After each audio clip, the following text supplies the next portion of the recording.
सब सुने वाला भाई लोग के गोड़ लागत नहीं।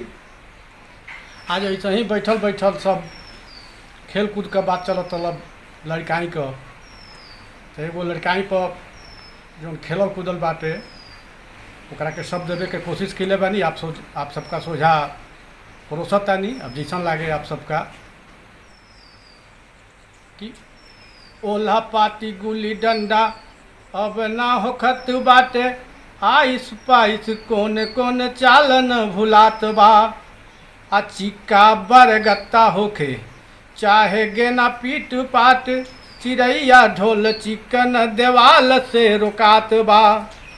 तो ओ का बोकायस फस चकवा चकैया चाहे उड़ा फाने वाला लोग कहवा देखात बा।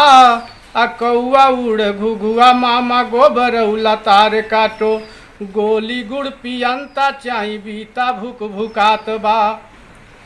तो लंगड़ी कबड्डी पंच गोटवा अनहर चटका, कित कित बाघ बकरी लट्टू ना फरात बा। अपुतरा पुतरी का शादी डाली मौनी कुली, ब्लू व्हेल पबजी का पेट में समात बा। ब्लू व्हेल पबजी का पेट में समात बा। बहुत बहुत धन्यवाद।